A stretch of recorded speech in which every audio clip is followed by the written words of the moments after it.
वंदे मातरम बच्चों, आज हम कक्षा 6 विषय सामाजिक विज्ञान पाठ 8 भारतवर्ष की भव्यता भाग 3 के अंतर्गत आगे की जानकारी प्राप्त करने की कोशिश करेंगे। जैसे कि आपको पता है, भाग 1 और भाग 2 के अंतर्गत हमने शुरुआत का जो पाठ है उसके बारे में कुछ जानकारी प्राप्त की थी। जैसे प्राचीन भारत की खेती किस प्रकार थी, फिर कौन कौन से औजारों का इस्तेमाल किया जाता था, फिर सिंचाई किस प्रकार की थी, फिर प्राचीन भारत ग्रामीण जीवन किस प्रकार का रहा है, शहरी जीवन किस प्रकार का रहा है, फिर प्राचीन भारत की कलाएं कौन कौन सी थी, कितने विभागों में बांटी गई और कौन कौन से विभागों में कौन कौन सी कलाओं का समावेश होता है। फिर भारतीय साहित्य की विरासत में हमने भाग 1 या फिर जैसे 3 भागों में भारतीय साहित्य जो है वो 3 भागों में बांटा गया। कौन कौन से धार्मिक, धर्मेतर और विदेशी पर्यटकों का वर्णन, ऐसे 3 भागों में बांटा गया है। तो उसका पहला जो भाग था धार्मिक साहित्य, इसके बारे में हम जानकारी प्राप्त कर रहे थे। आगे देखते हैं। 108 जितने उपनिषद भारतीय दर्शन के महामूल ग्रंथ हैं। अब देखिए, 108 जितने उपनिषद भारतीय दर्शन के महामूल ग्रंथ है। भारतीय दर्शन के महामूल ग्रंथ कितने हैं? तो 108 जितने उपनिषद। फिर कठ, केन, प्रश्न, मुंडक, मांडुक्य, ईशावास्यम और छांदोग्य उपनिषद भारत के तत्व दर्शन के महान ग्रंथ है। भारत के तत्व दर्शन के महान ग्रंथ कौन कौन से हैं?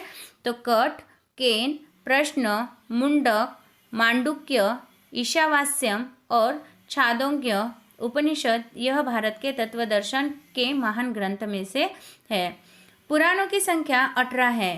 पुराणों की संख्या कितनी थी? तो 18 है, जिसमें विष्णु पुराण, गरुड़ पुराण, वायु पुराण और मत्स्य पुराण तथा भागवत विशिष्ट ग्रंथ के रूप में जाने जाते हैं। पुराणों की संख्या लगभग 18 है, जिसमें विष्णु पुराण हुआ, फिर गरुड़ पुराण है, फिर वायु पुराण है और मत्स्य पुराण है तथा भागवत विशिष्ट ग्रंथ के रूप में भी जाने जाते हैं।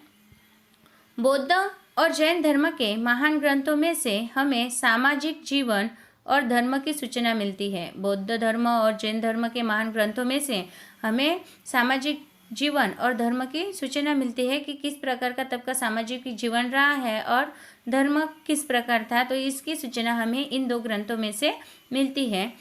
बौद्ध धर्म के मूल ग्रंथों को त्रिपिटक कहते हैं। बौद्ध धर्म के मूल ग्रंथों को क्या कहा जाता है? तो त्रिपिटक कहते हैं। उसमें सुत्त अर्थात सूत्र पिटक, दूसरा विनय पिटक, तीसरा अधिधम्म पिटक का समावेश किया जाता है। त्रिपिटक में कौन कौन से पिटकों का समावेश किया जाता है? तो सुत्त पिटक, विनय पिटक और अधिधम्म पिटक, इन 3 पिटकों का समावेश किया जाता है।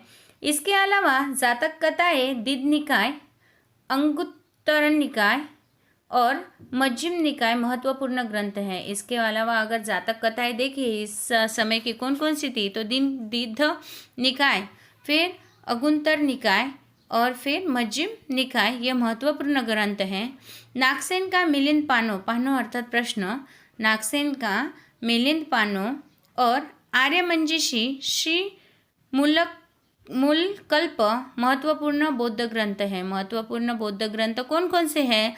तो नागसेन का मिलिंद पानो, प्रश्न और आर्यमंजीषी श्री मूलकल्प महत्वपूर्ण बौद्ध ग्रंथ है। फिर तिब्बती भाषा में बौद्ध ग्रंथ की कजार और तंजर 2 प्रसिद्ध संहिता है। देखिए, तिब्बती भाषा में बौद्ध ग्रंथ की 2 प्रसिद्ध संहिता कौन कौन सी है? तो कजार और तंजर। जातक कथाएं दीध निकाय, मध्यम निकाय, ये बौद्ध ग्रंथ हैं। जातक कथाओं में जो दीध निकाय और मध्यम निकाय है, ये बौद्ध ग्रंथ है। इसके बाद बृहत कथा, हरिवंश पुराण, वासुदेव हिडी, सिद्धहेम शब्दानुशासन, द्वयाश्रय और कार्तिक कौमुदी मुख्य है। इसके बाद जो बृहत कथा है, फिर हरिवंश पुराण है, फिर वासुदेव हिडी, सिद्धहेम शब्दानुशासन है, द्वयाश्रय है, कीर्ति कौमुदी, ये मुख्य हैं। जैन ग्रंथों को आगम ग्रंथ भी कहा जाता है। जैन ग्रंथों को क्या कहते हैं? तो आगम ग्रंथ कहा जाता है।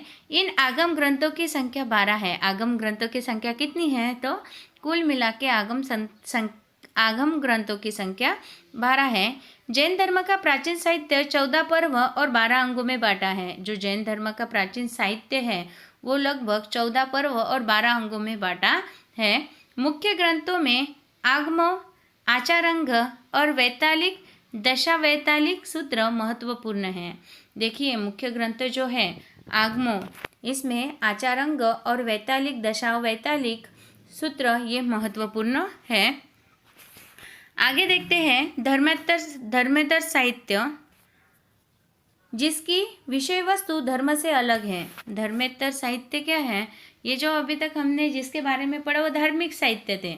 अब दूसरा जो विभाग है भारतीय साहित्य का वो है धर्मेतर साहित्य, जिसकी विषय वस्तु धर्म से अलग है, यानी धर्म से ये अलग है। ऐसे साहित्यिक ग्रंथों को धर्मेतर साहित्य के रूप में मानते हैं। कौन से ग्रंथों को धर्मेतर साहित्य मानते हैं? तो जिसकी विषय वस्तु धर्म से अलग है, ऐसे साहित्यिक ग्रंथों को धर्मेतर साहित्य के रूप में मानते हैं। जिसमें देखिए क्या क्या आता है? काव्य, नाटक, प्रशस्ति, व्याकरण ग्रंथ और स्मृतियों को लिया जाता है। इसके अंदर किस किस का समावेश होता है? तो काव्य, नाटक, प्रशस्ति, व्याकरण ग्रंथ और स्मृतियों को लिया जाता है। ये स्मृतियाँ भारत की कानून की पुस्तकें हैं। ये जो स्मृतियाँ हैं ये भारत के कानून की पुस्तकें हैं, जिसमें मनुस्मृति,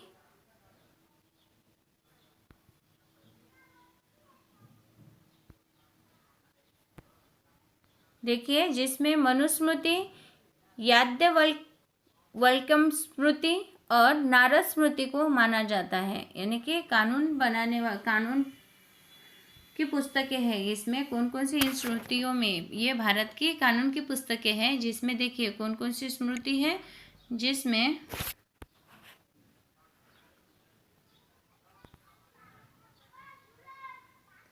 मनुस्मृति है, याज्ञवल्क्य स्मृति है, फिर नारद स्मृति को माना जाता है। कौटिल्य का अर्थशास्त्र भी नियम का ग्रंथ माना जाता है। कौटिल्य का जो अर्थशास्त्र ग्रंथ है, कौटिल्य ने जिस ग्रंथ की रचना की है या जो ग्रंथ लिखा है उसका नाम क्या है? अर्थशास्त्र। और उसमें जो नियम बनाए हैं वो भी उसमें जो लिखा है वो भी नियम का ग्रंथ माना जाता है। में अधिक संख्या में नाटक और काव्य की रचना हुई थी। प्राचीन भारत में अगर देखा जाए तो ज़्यादा से ज़्यादा नाटक और काव्य की रचना हुई थी, जिसमें महाकवि भास, कालिदास, शूद्रक, भारवी जैसे महान साहित्यकार थे। अब प्राचीन भारत में कौन कौन से साहित्यकार थे? तो महाकवि भास, कालिदास, शूद्रक और भारवी जैसे महान साहित्यकार थे। ऐसे महत्वपूर्ण महाकाव्य और नाटकों में अभिज्ञान शाकुंतलम, रघुवंशम, किरातार्जुनीयम, स्वप्न वासवदत्तम और मृच्छकटिकम का समावेश किया जाता है। देखिए जो महाकाव्य और नाटक थे उनमें अभिज्ञान शाकुंतलम, रघुवंशम, किरातार्जुनीयम, फिर स्वप्न वासवदत्तम और मृच्छकटिकम का समावेश किया जाता है। दक्षिण भारत का एक विशेष साहित्य है जिसे संगम साहित्य कहा जाता है। संगम साहित्य किसे कहा जाता है? तो दक्षिण भारत का एक विशेष साहित्य है जिसे संगम साहित्य कहा जाता है।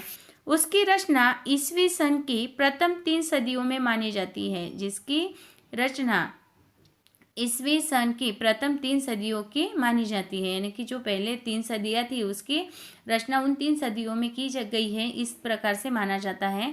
मदुराई में 3 संगम सभा में 1600 जितने लोक कवियों ने वीर काव्यों की रचना की है। मदुराई में जो 3 संगम है, सभा है, उनमें 1600 जितने लोक कवि और वीर काव्य की उन्होंने रचना की है। इस साहित्य में शिल्पाधिकारण, फिर मणिमेखलाई अत्यंत महत्वपूर्ण है। इन 1600 जितने लोक कवियों ने जो वीर काव्य की रचना की है, इस साहित्य में शिल्पाधिकारम और मणिमेखलाई ये अत्यंत महत्वपूर्ण साहित्य है। संस्कृत भाषा में सर्वश्रेष्ठ व्याकरण ग्रंथ पाणिनि का अष्टाध्यायी है।